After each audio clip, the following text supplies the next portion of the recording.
Kenalin ya, nama gue Diana. Umur gue 32 tahun, ibu rumah tangga, punya anak satu. Gue beneran gak pernah menyangka, kalau akhirnya gue punya pengalaman tak terlupakan. Bukan sama orang lain, tapi sama papa mertua gue. Yah, papa dari suami gue. Ceritanya, waktu itu kan gue lagi hamil. Hamil anak kedua gue gitu. Nah, pas itu laki gue pas dapet tugas belajar, lumayan lama. Yah, namanya juga laki gue itu katanya pinter. Jadi, sama kantor dibiayain pendidikan 6 bulan ke Singapura University. Gue sih seneng aja deh, wong laki gue pergi demi masa depan karirnya di kantor. Yang artinya, entar kalau gaji dan tunjangannya naik, pasti gue juga yang happy dibahagiain sama suami gue. Namun, gue ngerasain, hamil anak kedua gue, beda banget sama yang pertama dulu. Emang sih, namanya juga bumil, pasti demen banget dimanjain sama suami, dan pingin selalu deket sama laki. Soalnya, repot deh, kalau lagi ngidam. Pas pingin sesuatu, tapi suami lagi nggak ada. Mau suruh siapa coba, kalau tengah malam mendadak pingin banget. Pingin makan mangga muda, atau buah lainnya. Lagian, waktu anak pertama, laki gue selalu ada dan nemanin gue. Bahkan sampai masa persalinan, dia nungguin gue dengan sabar dan sayang banget sama gue. Pokoknya, dulu gue ngerasa dimanjain sama dia. Apalagi itu anak pertama kami, dan kebetulan cowok. Jadi, emang suami gue seneng banget, dan selalu manjain gue. Beda sama hamil anak kedua ini, laki gue sejak awal gue hamil juga kayak lebih cuek gitu. Apalagi, pas udah masuk 4 bulan, dan pas periksa ternyata anak cewek. Yah, laki gue nggak sebahagia yang dulu. Malah, waktu dapat kabar kalau dia mau dikirim pendidikan ke luar negeri, kelihatannya laki gue happy banget bisa ninggalin gue. Kesel deh gue ngeliatnya. Kata laki gue, kalau udah anak kedua, bumil tuh nggak perlu sok manja lagi. Soalnya, kan udah ada pengalaman melahirkan anak pertama. Lagian, si Kevin anak kami, juga udah gede, udah kelas 3 SD, dan bisa disuruh beli rujak atau buah apa aja kalau gue ngidam. Lagi pengen banget. Ya udah, akhirnya gue nerima aja lah, dan berusaha nggak manja kayak hamil anak pertama. Lagi pula, walau gue sama Kevin, anak pertama gue, tinggal berdua di rumah sendirian, papa sama mama mertua gue masih suka mampir nengokin menantu sama cucunya. Yah, mertua gue emang demen banget sama Kevin, anak pertama gue. Karena, Kevin emang cucu laki-laki satu-satunya, dalam keluarga besar suami gue. Cucu lainnya, dari kakaknya suami gue, semuanya cewek, nggak ada yang cowok selain si Kevin. Mereka, juga berharap banget gue hamil kali ini cowok lagi. Biar bisa punya cucu kesayangan kayak si Kevin. Makanya, pas tahu kalau gue hamilnya cewek, mama mertua gue jadi berubah sikapnya. Yah, mamanya suami gue tuh emang mirip banget sama suami gue. Maunya gue hamil anak cowok bukan cewek. Nah, sejak kehamilan gue masuk 4 bulan, mama mertua gue jadi jarang nengokin gue. Paling beliau tuh, nyuruh papa mertua gue yang ke rumah, terus ngajak Kevin anak gue, untuk nginap di rumah mereka. Awalnya, gue sih fine-fine aja lah, namanya juga seorang nenek lagi kangen sama cucunya. Biarin aja sekali-sekali Kevin nginap di sana. Tapi, lama-kelamaan, jadi sering banget Kevin dibawa, gue jadi sering kesepian, sendirian di rumah. Untungnya, papa mertua gue baik banget sama gue. Yah, sejak Mas Budi suami gue, berangkat pendidikan ke Singapura, gue kalau malam cuma ditemanin Kevin, anak gue. Soalnya, dari dulu juga, Mbak Sari, pembantu gue nggak pernah mau menginap di rumah majikan. Dia cuma datang pagi, ngurusin kerjaan rumah tangga sama ngasuh Kevin, terus sorenya pulang ke rumahnya sendiri. Makanya, waktu Kevin sering diajak nginap di rumah mertua gue akhirnya protes dong ke suami gue. Pas laki gue nelpon, gue curhat aja langsung sama suami. Tapi, di luar dugaan gue, suami gue malah ngedukung mamanya. Kata suami gue, ya syukur dong Kevin diajak sama neneknya, biar gue nggak repot ngurusnya, karena gue lagi hamil anak kedua. Usia kandungan juga udah 4 bulan, mulai gendut, dan berat bergeraknya. Jujur gue kecewa dong sama respon suami gue, yang malah ngedukung dan ngebela mamanya. Yah, akhirnya gue beranikan diri aja ya, curhat ke papa mertua gue. Malam itu, kebetulan jadwal gue periksa ke klinik kandungan. Dan seperti biasa, Papa mertua yang jemput gue di rumah, dan nganterin gue periksa. Soalnya kan, laki gue sedang gak ada, jadi beliau sebagai papanya ngegantiin tugas suami gue, anak kandungnya. Pas di mobilnya, gue bilang aja sejujurnya tentang unek-unek gue. Papa, maaf loh, kalau si Kevin diajak nginap terus di rumah papa sama mama, Diana tuh suka kesepian loh, Pah. Masa lagi hamil malah ditinggalin sama suami dan anak sih. Papa mertua gue, awalnya cuma senyum aja, sambil bilang kalau gue tuh harus belajar mandiri. Namun, papa emang beda sama Mas Budi, suami gue. Beliau mau ngedengerin gue, dan mau menampung semua keluh kesah gue. Hingga akhirnya, papa ngasih solusi jalan tengah, biar mama mertua tetap senang, dan gue sendiri nggak baperan, karena Kevin sering nginap di rumah mereka. Ya udah, mulai sekarang, papa deh yang bakal nemanin kamu di rumah kalian, biar si Kevin tetap tinggal sama mama kamu. Tapi, papa bisanya kalau nggak sibuk ya Diana. Soalnya papa kan udah mau pensiun. Umur udah 56, harus lebih rajin sebagai ASN Pemda, kata papa mertua gue malam itu. Wah, malam itu gue jadi happy banget ngedengernya. Walau dalam hati gue nggak enak deh kalau harus ngerepotin papa hanya untuk ngebantu ngurusin kehamilan gue.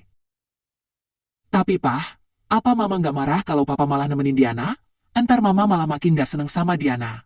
Entar Diana malah dikira sok menja jadi bumil, dan nggak bisa mandiri jadi wanita, balas gue padanya. Nggak apa-apa kok Diana, mama kamu itu kalau udah ada Kevin, cucu kesayangannya, papa malah suka dilupain kok. Papa malah kayak ngekos di rumah sendiri, karena mama kamu cuma mau tidur sama Kevin di kamar. Tuh, lihat aja, papa habis bentol digigit nyamuk, karena tiap malam tidur di sofa depan, balas papa sambil tertawarnya. Yah, malam itu gue jadi lega deh. Soalnya, pas pulang dari klinik, papa langsung nelpon ke mama mertua gue. Dengan santai beliau bilang kalau malam ini mau nemanin gue di rumah. Soalnya kasihan gue sendirian, sementara Kevin udah semingguan nginap di rumah mereka. Gue lega, karena respons mama mertua malah gembira. Ya udah papa, asal Kevin cucu kesayangan mama tetap nginap sama mama. Papa jagain deh menantu kita yang menja itu. Bilangin Diana, mama belum bisa nengokin ke rumahnya ya papa, jawab mama mertua gue. Suaranya di speaker, terdengar ramah dan senang, karena Kevin anak gue bisa lebih lama nginap di rumah mereka. Yah, jujur aja gue lega banget. Gak nyangka juga, kalau papa mertua baik banget sama gue. Malam itu, begitu sampai rumah gue, papa langsung gue bikinin teh anget. Terus gue bilang sama beliau, minum dulu teh angetnya papa, Diana mau ganti baju sebentar, nanti Diana kesini lagi sama papa. Papa cuma senyum aja, duduk di sofa depan televisi, sambil nyeruput teh anget yang gue bikinin. Iya, kamu ganti aja, masak di rumah pakai gamis sama hijab gitu, entar gerah, kasihan anak dalam kandunganmu. Papa nunggu di sini, nih sambil mau telepon si Budi, suamimu. Papa mau kabarin, kalau papa nemenin kamu, nginap di rumah ini, balas papa mertua gue. Dibanding sama suami gue, papa memang lebih matang dan dewasa, pembawaannya juga berwibawa. Dan, beliau tuh lebih bisa ngertiin, gimana sih psikologi wanita, kalau sedang mengandung kayak gue. Di mana-mana juga, wanita yang lagi hamil tuh, butuh perhatian lebih dari suami. Kadang, rasanya beda. Jadi pingin selalu dimanja, dibelai, dan juga dijagain. Apalagi pas hamil anak kedua ini, gue juga ngerasa selalu kangen sama suami. Tapi, yah, mau gimana lagi? Pas lagi butuh-butuhnya dekat suami, Mas Budi malah dapat tugas belajar selama 6 bulan. Lagian, kalaupun dia ada, perhatiannya udah beda. Nggak kayak dulu, waktu pertama kali gue mengandung si Kevin. Namun, gue jadi lega banget, karena ternyata, papanya suami gue, malah lebih perhatian sama gue. Beliau juga kelihatannya senang kalau bisa bikin hati gue bahagia. Kayak waktu nganterin gue periksa, papa malah bohong sama bu dokternya. Papa ngaku kalau beliau adalah suami gue, soalnya bu dokternya nanya mana suaminya. Biasalah, waktu itu gue periksa hamil 4 bulan, dan bu dokter mau yakinin gue sama suami, kalau bayi gue tumbuh sehat dan perkiraannya anak gue bakalan cewek. Bukan cuma ngaku sebagai suami gue, papa juga menunjukkan rasa syukur dan gembiranya, waktu dokter bilang kalau anak kedua gue bakalan cewek. Yah, gue sempat kaget dan malu, karena papa tiba-tiba meluk gue sambil mengecup pipi sama jidat gue.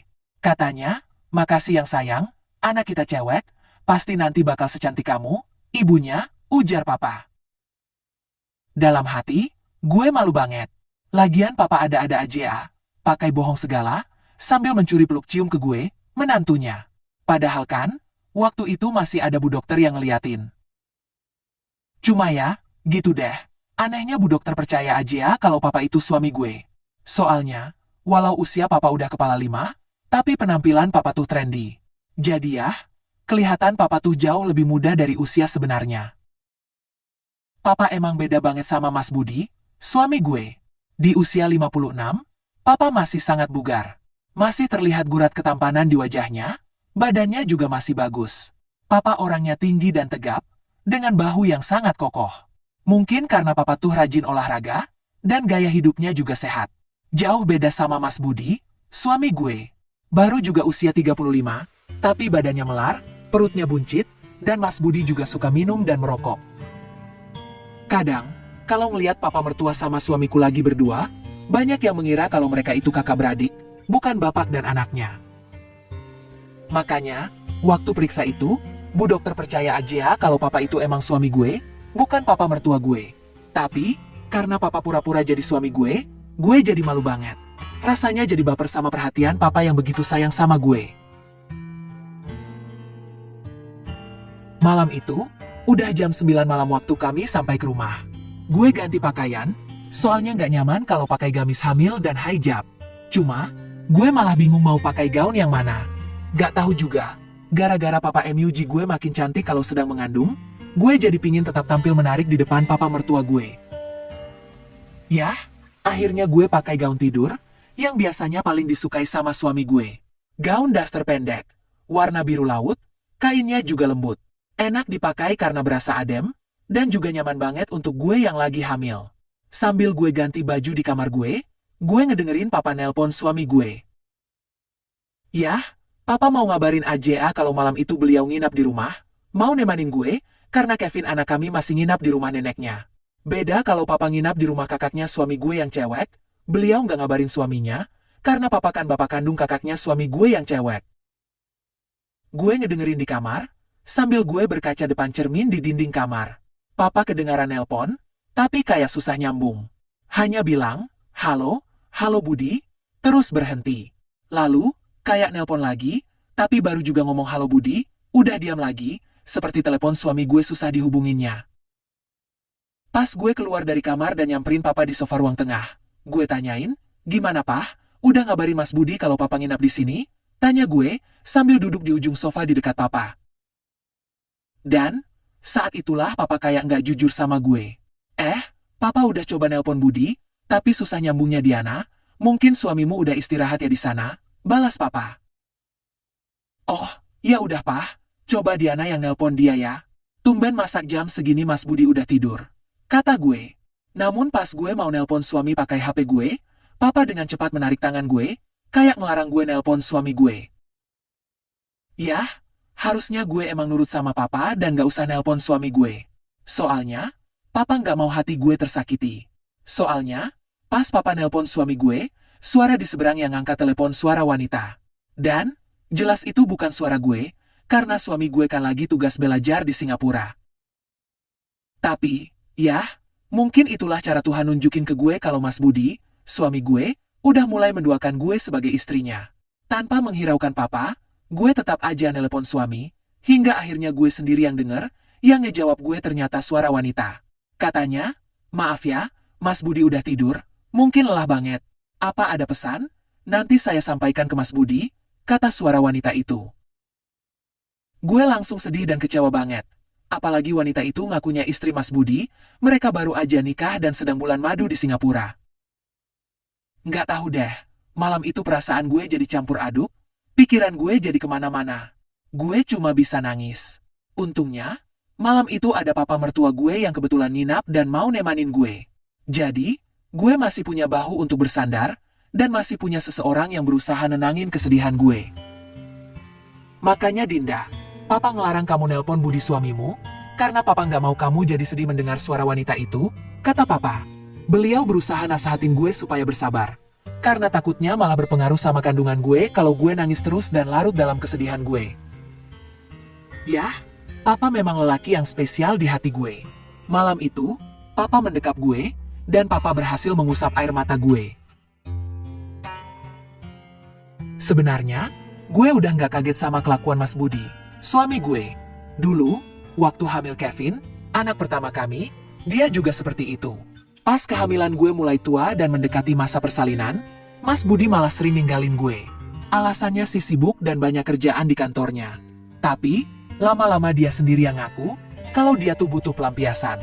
Karena, kebutuhannya nggak bisa gue penuhin, saat gue sedang hamil besar. Sebagai istrinya, gue sangat mencintai suami, sehingga dulu gue bisa maklum sama Mas Budi. Lagian, gue kan saat itu nggak bisa ngasih kebutuhannya. Dan dia juga mau mengakui dengan jujur kalau dia melakukan semuanya hanya untuk pelampiasan saja. Katanya, yah, ibarat pingin makan kambing, kan cukup beli sate atau gulainya saja ya, nggak perlu sampai miara kambingnya. Akhirnya malam itu, gue ceritain semuanya ke papa mertua gue. Kalau anaknya itu emang dari dulu suka banget beli sate kambing di luaran. Dan, nggak tahu kenapa, karena gue polos banget ceritanya, papa mertua malah tertawa ringan. Lalu ngehibur hati gue, biar gue juga ikut tersenyum dan akhirnya ketawa juga bareng papa. Malam ini, kamu lupakan dulu masalahmu sama Budi ya Diana. Papa akan melakukan apa saja untuk kamu, asalkan kamu bisa bahagia dan gak sedih lagi, kata papa mertua gue.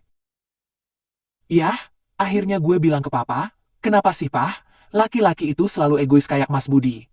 Masa hanya karena pingin makan kambing aja nggak bisa ditahan? Padahal kan dia tahu kalau istrinya sedang hamil jadi nggak bisa bikinin sate atau gulai kambing, kata gue. Lagian, laki-laki itu, kayak nggak ngerti aja, kalau bumil kayak Diana, kan juga pingin banget makan bareng sama suami. Malah, Diana selalu ingin makan bareng kalau lagi hamil kayak gini Pah. Lanjut gue lagi. Papa cuma tersenyum dengerin gue, tapi tatapannya mulai berubah melihat gue. Kata papa, kamu itu Diana, kalau lagi sedih dan baper malah kelihatan cantik banget. Si Budi aja suami yang bodoh, udah punya istri sempurna kayak kamu, masih saja bertingkah, ujar papa. Ujian papa diam-diam membuat gue senang dan jadi baper banget malam itu. Apalagi papa bilang gitu sambil mendekap pundak gue. Beliau membelai rambut gue, dan sesekali mengusap calon cucu keduanya di perut gue. Yah, rasanya gue nyaman banget karena ada papa mertua yang memahami perasaan gue. Lumayan lama, gue sama papa nggak bicara lagi, cuma duduk diam bersandar di sofa, sambil nonton berita malam di televisi, yang sebenarnya nggak benar-benar kami tonton.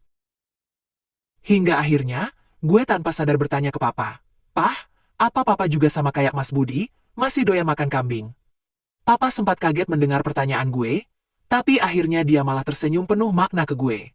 Katanya, papa sih dari dulu doyan sama kambing, tapi papa nggak pernah beli sate kambing di luar, karena mama kamu pinter masaknya, jawab papa. Lalu beliau meraih wajah gue mendekat, sangat lembut, sambil berbisik. Emangnya kalau papa pingin kambing, kamu bisa masaknya untuk papa malam ini Diana? Jujur aja, gue jadi makin baper waktu itu.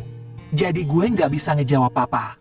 Cuma sedikit mengangguk aja, sambil nanya ke beliau, emang beneran papa pingin? Dan apa iya papa pingin Diana yang masakin semuanya untuk papa? Diana kan lagi hamil Pah, udah mulai gede juga udah 4 bulan. Takutnya masakan Diana malah nggak sesuai sama seleranya papa. Kata gue, sedikit malu-malu. Yah, gimana juga sih? Malam itu, gue jadi salah tingkah sama papa mertua gue. Soalnya, malam itu, beliau nggak langsung ngejawab pertanyaan gue. Udah jam 10 malam, waktu itu kami udah makan di warung Padang, pas pulang dari klinik kandungan. Tapi, yah, karena gue lagi hamil, rasanya selalu pingin makan bareng.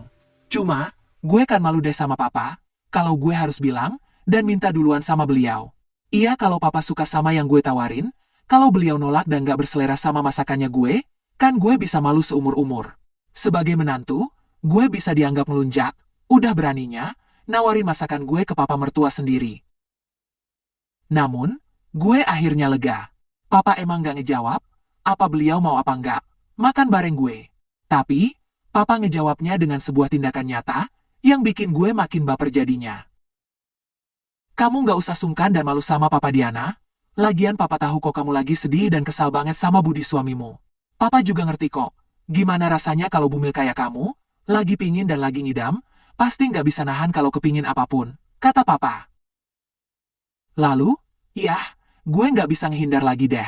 Soalnya, papa kelihatannya juga udah nggak sabar, pingin banget nyicipin masakan gue. Tadinya emang gue nggak kepikiran, kalau papa mertua pasti lapar juga, karena kan katanya, selama Kevin anak gue nginap di rumah mereka, mama mertua nggak pernah mau ngasih ke papa. Lagian, waktu ngeliat gue ganti pakaian, cuma pakai gaun pendek biasa, papa juga bilang, "Duh, kamu itu Diana. Kok pakai gaun kayak gitu? Apa kamu nggak malu sama papa?" Tanya beliau. Ku jawab, "Iya pah, Diana agak gerah kalau pakai gamis sama hijab terus. Makanya pakai gaun ini aja, karena terasa lebih dingin di kulit dan rasanya nyaman untuk bumil," balas gue.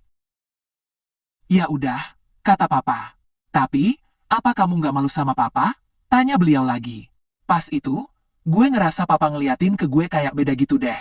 Jadi, ku bilang lagi, "Yah, ngapain juga Diana pakai malu segala sama mertua sendiri pah. Lagian cuma ada papa kan di sini, nggak ada orang lain yang ngeliat pakaian Diana." Kirain gue, papa mau nyuruh gue ganti baju lagi. Soalnya beliau bilang, "Ya terserah kamu aja deh Diana." Tapi kan, papa yang jadi sudah ngaturnya, kalau lihat kamu pakai yang gitu, kayak kurang bahan aja gaunnya.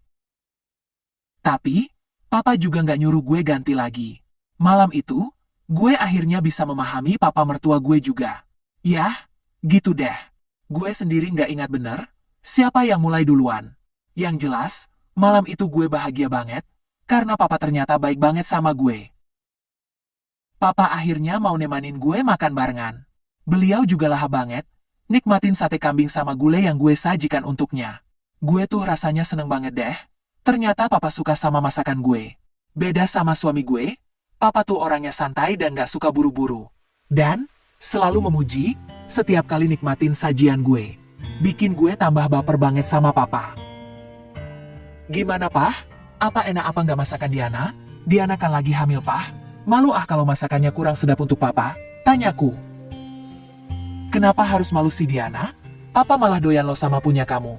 Nggak nyangka, ternyata masakan kamu lebih nikmat dari mama kamu. Tapi, nggak apa kan, kalau papa pelan-pelan makannya? Soalnya, sayang banget senikmat ini kalau cepat dihabisin," jawabnya. Jujur, gue tuh ngerasa kalau papa sangat jauh berbeda dengan suami gue. Kalau sama suami, gue jadi suka ikut buru-buru, karena dia juga selalu buru-buru makannya. Padahal kan, gue maunya semua itu serba samaan. Kalau mulainya samaan dan barengan, kan lebih terasa enak dan nikmat seandainya bisa selesai barengan juga. Tapi, sering banget suami gue egois, maunya buru-buru dan selalu selesai lebih dulu, padahal gue baru aja bisa nikmatin menu yang ada. Beda banget sama papa. Papa tuh lebih bisa bikin gue lega, dan sabar juga nggak buru-buru barengan sama gue.